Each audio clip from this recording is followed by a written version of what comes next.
TUNI Kuki News Vejose na bon chaven lem nei bin TUNI 2025 22 October TUNI zong China hi India sanga hat zo tia report anbol zewa China hi alung no poi ti ho zong mo ai in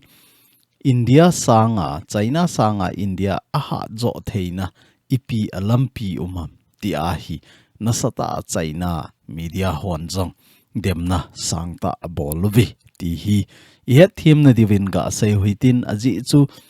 vanoi le si na hi ranking a bol ziu a hi in hichi ranking bol ho zong hi azat zat a hi in tu le tu a vanoi le si na hat pen ho hi koi ham ti a rating bol zong chule vanoi le si na koi gam vai sapenam koi gam house sapenam ti a rating bol ho zong a hi in hichi ho dung zuya thu so khat ahung ze a chu hichi thu so pen chun China hi India sanga ahat joy China sanga India ahat joy ti a thu so anabol je wa hi I chan ham khana China ho hi alung kim lo na ho jong au mi ti hi ga veo hitin chule Kuki in pi Delhi NCR in jong Kuki cha te Delhi khopi a khosa ho Delhi le akim vela cheng ho dingin thu phon thu so het sa na bol ho lekha ahin so ve ti ho chong mo ahin ngi chi chung chang ho hin se huitin aban bana igam sungova thil so chole gam dang ho thil so ho chong iga het thei di win aban bana hin sei de wa hi ama sapenin Kuki in pi Delhi NCR thu so advice ahin bol now ga velo hen ama ho hin point sagi ahin pewin a point khat na a chi beijing hi te ni che achunga ki sei ho hi ga simdo hi zong lew hen in a mu diu ga ta san in social media achu hi che achu tu le tu a hi Delhi khopi sunga hi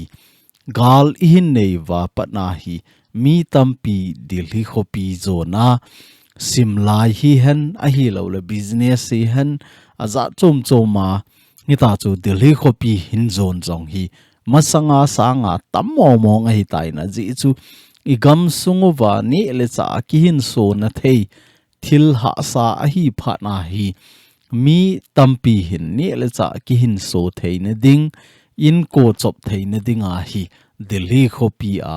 sumle pai holding a hi lo le thim zil na langa hi hen ngita chu Delhi khopi zone hi ahung tam le pha na chu tu ni a Kuki cha te ikiven theine diwa chu hichi Kuki in pi Delhi NCR 10 hichi to bang thu so ahin bol wa hi ti chu het theine diwa iga seu hi han lang aban le ama sapena apoina chi jing hi den ama sapena poina hi khamna thei hi lo le ai KIVAI azo ki ngol sa gucha lachat bol a zat le nam sumin si thei loading a hi hitabang ho chu akimat do le khauta achung over action kilading chule police in amat jong le ki boy pi loading a hi ti hi a hi in masanga chu koi tabang boy na ha satna to jong le ipk si jong le nampin ki boy pi a zat mi khat inam mi khat a hi na zala chu ki boy pi a hin la tu a hi chi ho ki boy pi jing la ya chu igam inam ha sat na le igam inama gal inei lai ta wa hi mi khen khat kho hello wa kingol sa gucha a hi lo la kham na theya ki veya ni ta chu ama phat chom na ding bo ve a na tong hi mi tampi hung a hi ta in inampi mel se theina ding min se theina ding boldo tampi phatna chu tunia Kuki in pi Delhi in hichi to bang thulu na ho hi ahin nei a hi ti pa chu het theina diwa hichi point khat na hin sim do wa in a point ni na chu a hi le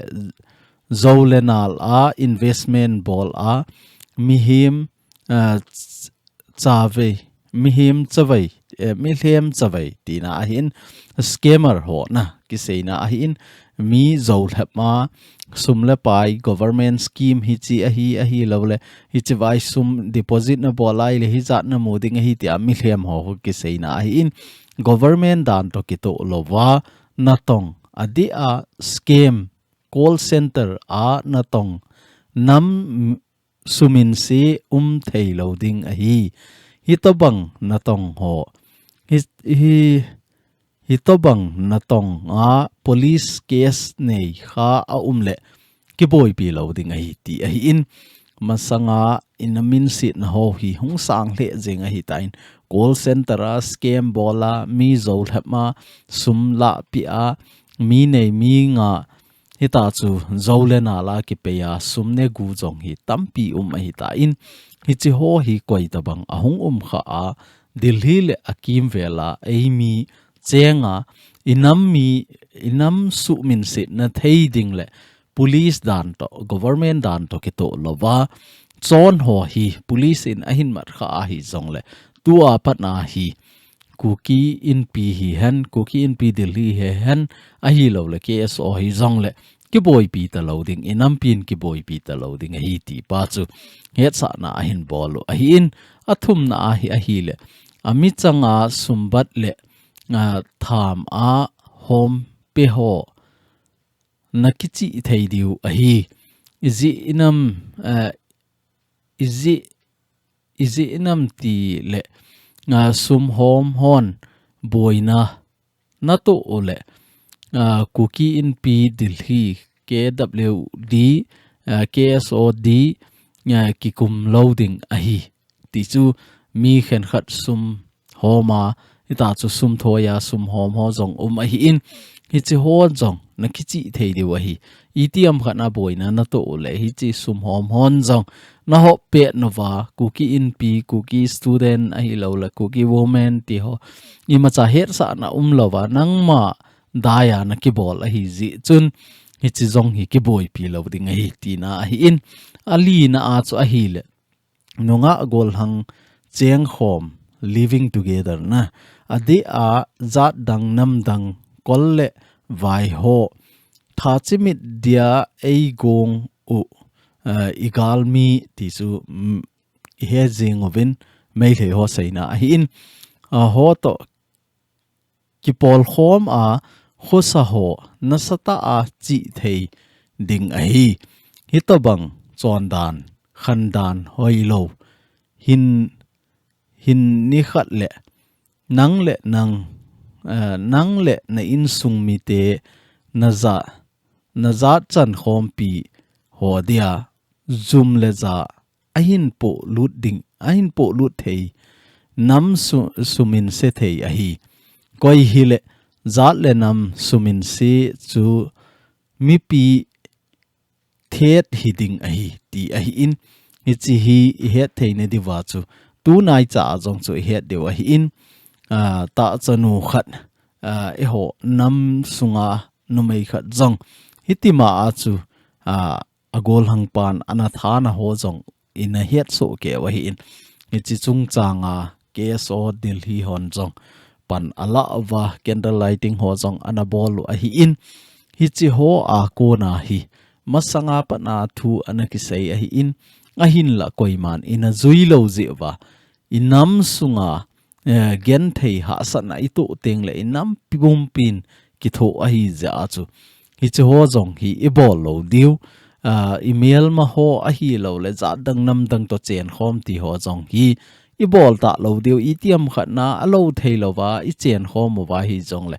ching thei ta a hin kho man ding a hi ti hi a hi in hi chi wa iga sei nom be chu a hi le point li na sei nom be khat chu a hi le hi chi to bang ho hi a hi theya tu chunga nu mai khat e ho nam sunga nu mai khat ke tha na chung bang chu mei te ho ke that ta hen lang hi le tu ni a hi igal bol now a hi lo le gal e hin bol khum now hi chi to hin akan be wa nasata a dil hi a he apo lut diu ipi ham khat be hi Kuki cha te chunga ngo na bol ki de wa hin a hin la e ho Kuki cha te hi pathen ho hi ji oham a hi lo le ilung neu ji oham hi chi chung changa I mai sei po ven ei ho zo iki oi mo to ven hi ta chu iso pinu a hi lo le nau nu ama zo chu thim mo I chan kit na ven hi chi hi ei ho ki ka thim mo ki chan hun zong a hi po in I ti han lang phamo han lang sil he zong le izat mi inam khat min deilo bola e bol pi na chunga hi na sata a achungwa ekson la a kan be thei to zong I kan be theu a hi in a hin la hi chi chunga zong I ma sa ki sei do ki ta lo a hin mai ka sei banga chu mai te khat thi han lang hian mai te khat ku ki chapa khat en alol hi ti chun at hen lang hi le tu ni a hi a ama keu hilowa ku ki cha te pumpi I chan ham khana email set diu I chan ham khana iki zoom so na thei zong a bol do de wa hi tai a hin la tu nia ei ho ku ki cha te chu I het no hi in khat le khat ki oi moding khat le khat thi mo ki chan ding khat le khat ki pan pi to dan a hi lo la khat le khat ki hu to dan hi ki thiem lo a hi za chu ei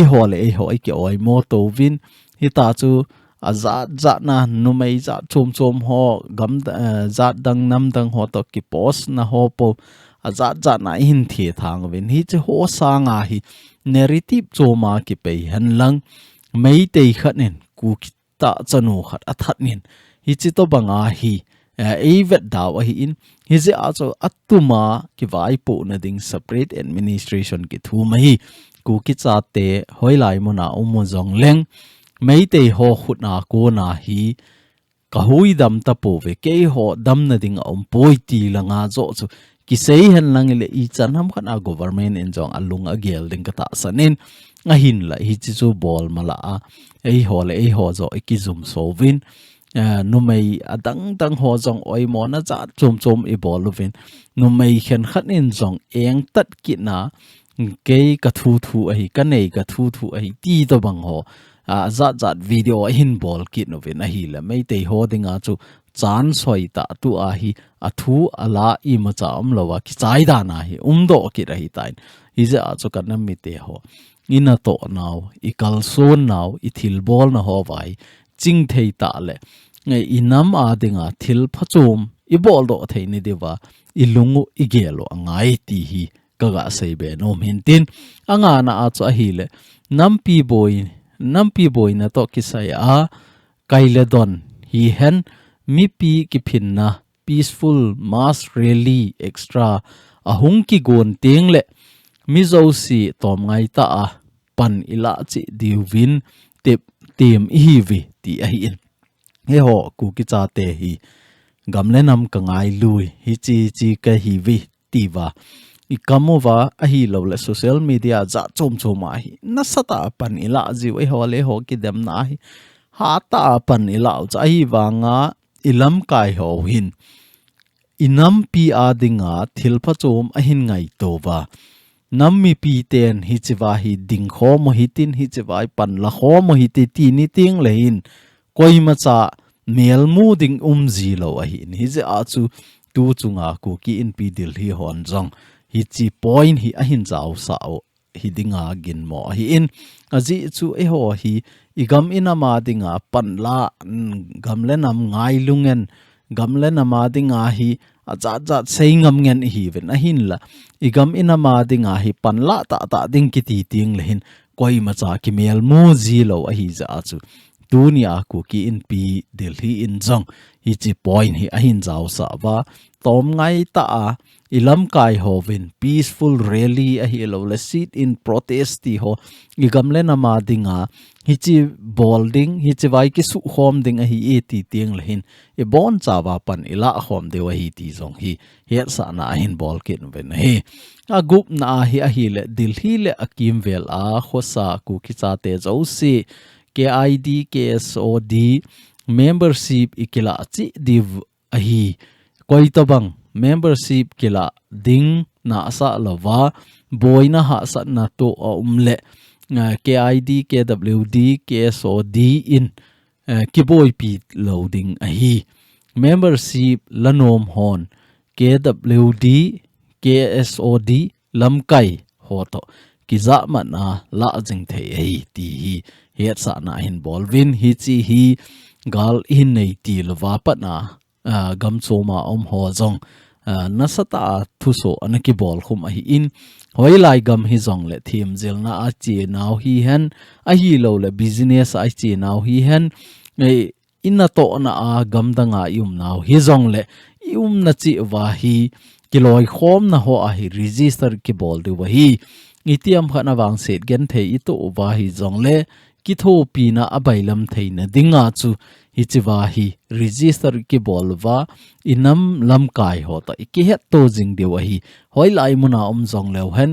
inam kiloi khom na a hin hi cho a hi imin ipi lut so ke de hi ti ho jong ha na ki sei a hin tu chunga jong hi Kuki in pi dil hi in aviala het sa na hin bolin Delhi khopi sunga hi Kuki chate tampi ta win mi phabe pi hi register nai lo umin het kha lo jong tampi umin a hi the ai le gen theini inop ni da ni hi jong le inam pin a het pi theine dinga chu register ki bol the wa hi koi to banga ki bol nai lo au ma hi jong le Kuki student organization Delhi a hi lo le Kuki women Delhi Kuki women organization Delhi a kona hi ki het to a hita chu register ki bol jing the hi ti pa chu a hin sei kit wa hi in a sagina a hi le emergency number ho koi tabang gam danga ho a hi lo le Delhi le akim vela hon itiam khana gen thei ha sa na itu tengule number emergency a call na thei ho a hin ta do win hi chi hi government a hin adan chu police a hi ai le 100 tina hin 100 call ai le police a hi in women helpline a hi ai le chun 1091 hi kit a hi aban le koi tabang hi chi ho a call pau sa pau tho ding ka the thiem poi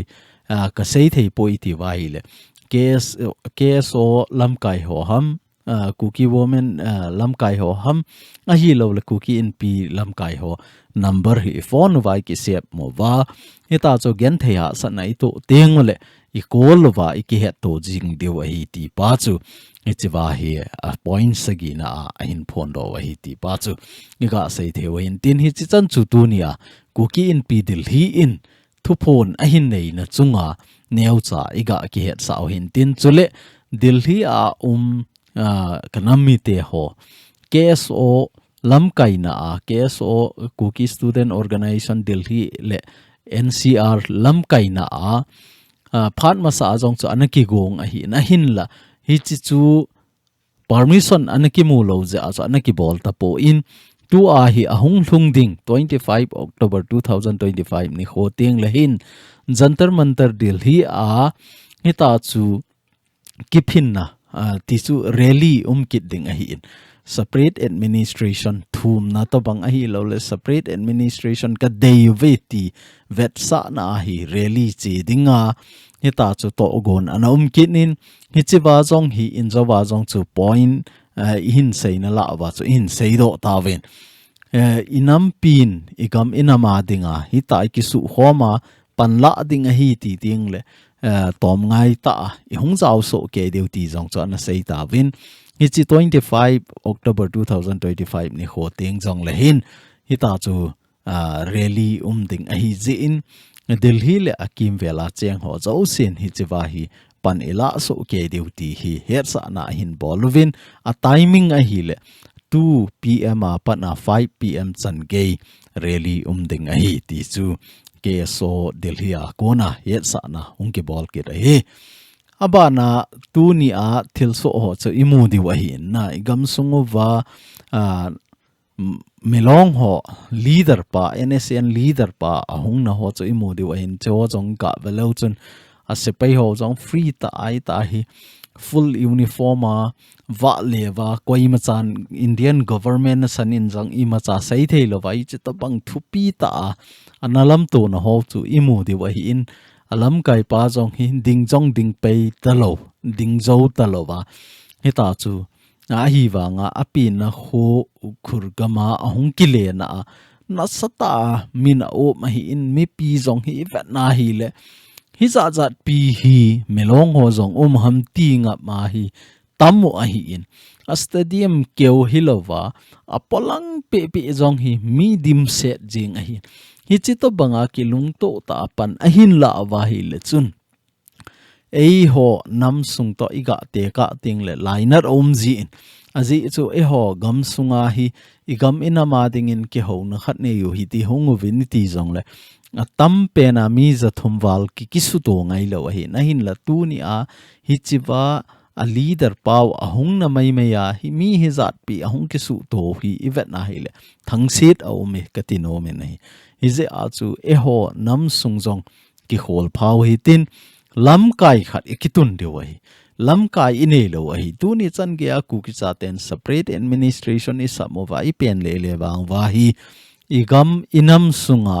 ei Lamkai koi ham iti ting le ki hello ahi koi ham ei Lamkai jong ki hello ahi wanga tuni chan ge a hi Kuki Chaten separate administration kisam yeng na lai cho ahi wanga inam sunga koi pen izui diu ham koi pen a king up ding ham ti jong thei lo pa wang hi lungdon ta chule da ta khat rong ai ti hi iga sei hi in aban le hi chilanga thu phon khat iga ta do hi a thu wang ka in sei lo ding hi a hin la a hung ta do te chung chang thu hi ka sei no min aji chu e ho mei te to i hung ki boy na pe no May 23 2023 May 3 2023 i hung ki boy now chu anaveleuchen her so keo hen at sum ho Lamkai na lam zot na ki nei chu peace rally ki nei chu hi chiwa patna chu hi chi at sum ho hi thip mang ke wa hi ahin la tu ni ama ho leader pa hung nga hi le tu ni hi chi to bang thu so ahin bol kit ho hi alang khana igela hi le lainat zong umin lunghan zong umai aji chu hi chi chan ge Kuki triber hon na sata again theina I to ta ven a hin la I chen khom piu triber hon I macha igel pi lo a hi wanga ama hokin a hung thun phat na tu hi chi min mang cha thu a hin so kit pa wang hi lainat akisa in chule et sum hi melong ho boham ti nom zong hi umai ni za chu kanami te ho tu ni I chen khom piu mei le hi hen a hi lo le melong ho hi zong le ei noi si da no hi ni chi ho ko na zong hi het do the hi za chu kha phat hi tai inam sungu wa hi leader khat ikil hen no wa ei hon zong pan ila pha no hi tai tu ni ama din mun chi kilet sa pan ila jingo wa hi le inam pi hin ilhun na diung mun ho hi ei hlut lo ding hi ti pa jong hi neo cha kaga sei be nom hi hanlang aban le zan ha jong chu in sei ta win Burma gam sunga NSNK ho chu drone na sata tek aga bolovin hi chiwa hi sepai ho athing noi Lamkai ho jong athi ti jong chu in sei wa in hi chiwa aga attack na wa hi top commander khat jong hi anathi dan hi in tuni jong chu nasata ama ho new so chu ivet na hi le zat ho sei win hi ta chu drone attack na adem na chungchang ho jong ana sei win hi chi masanga jong chu jan hla jong chu in sei ta win